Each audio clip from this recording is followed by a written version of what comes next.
economy is complex and can be difficult to understand. Luckily, economists have developed models to help us learn and understand how the economy functions. One of the most useful is the circular flow model. The circular flow model highlights the flows within the economy, the flow of economic resources, goods and services, and the flow of money. To demonstrate the usefulness of the circular flow model, let's follow a few dollars through a cycle. Imagine you are a hungry consumer who hears the homemade fries at the diner down the street calling your name. You take your money to the diner for a tasty meal. When you pay your check, you are buying goods and services, but the money doesn't remain in the cash register for long. Alice, the diner owner, uses the money to purchase resources. She buys homegrown potatoes from a farmer, pays the server who took your order his wages, and makes a payment to buy new equipment for the diner.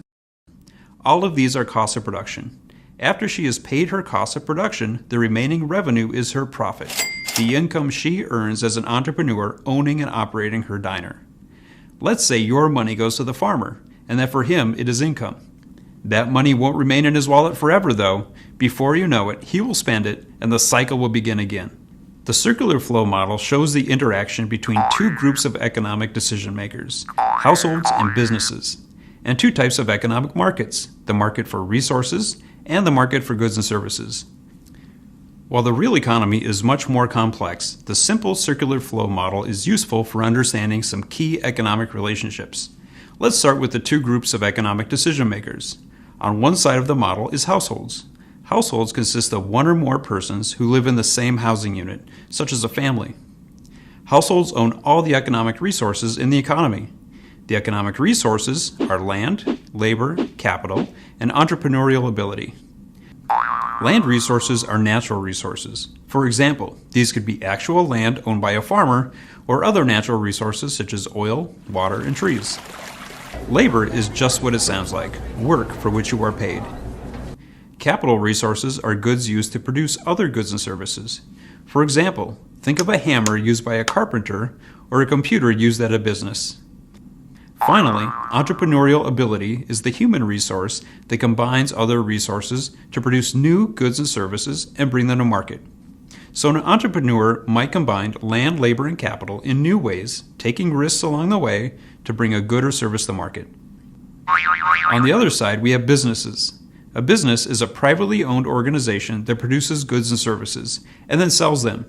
Businesses can be large, such as an automobile manufacturer, or small, such as a diner. And businesses may produce goods such as computers and bicycles, and services such as haircuts and car repairs.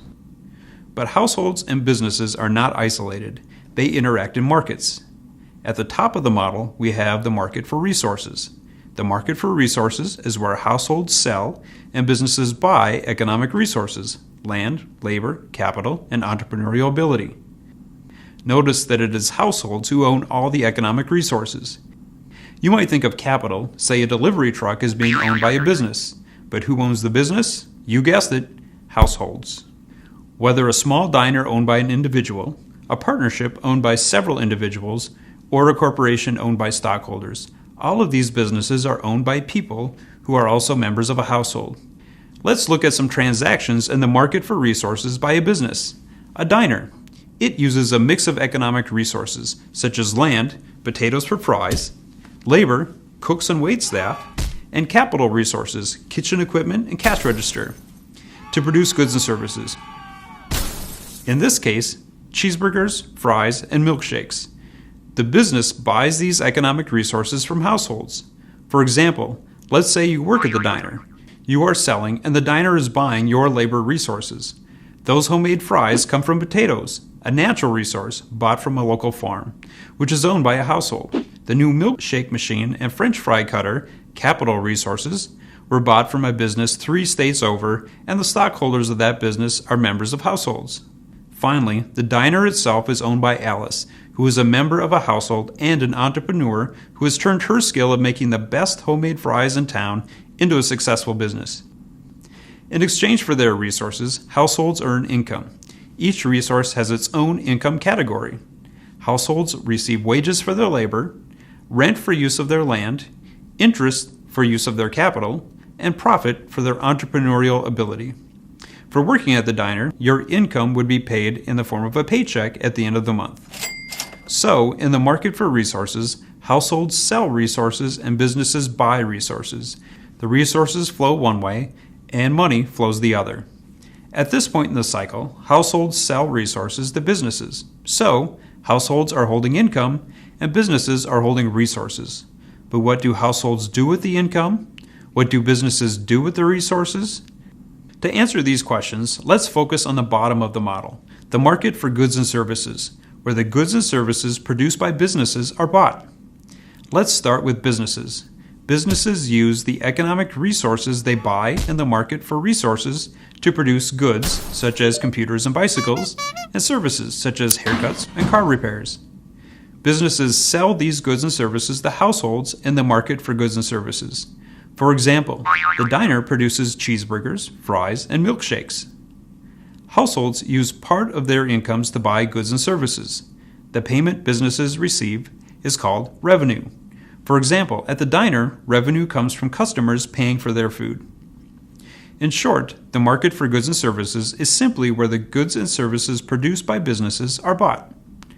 So in the market for goods and services, businesses sell goods and services, and households buy goods and services. Products flow one way, and money flows the other. Let's step back and notice a few things about the circular flow model. First, it shows how businesses and households interact in the two markets, the market for resources and the market for goods and services. Notice that households and businesses are both buyers and sellers. Households are sellers in the market for resources. Households sell land, labor, capital, and entrepreneurial ability in exchange for money, which in this case is called income. Households are buyers in the market for goods and services. Households exchange income for goods and services. Businesses are sellers in the market for goods and services. Businesses sell goods and services in exchange for money, which in this case is called revenue. Businesses are buyers in the market for resources. Businesses exchange the revenue earned in the market for goods and services to buy land, labor, and capital, and entrepreneurial ability in the market for resources. In this case, the money spent is called the cost of production. Second, the model shows the flow of money in exchange for goods and services and resources. Money flows clockwise, while goods and services and resources flow counterclockwise. The circular flow model is a simple tool for learning about the economy. It shows the relationship between households and businesses and how these different decision makers in the economy fit together. Plus, it shows how money keeps the economic resources and goods and services flowing around and around and around in the economy.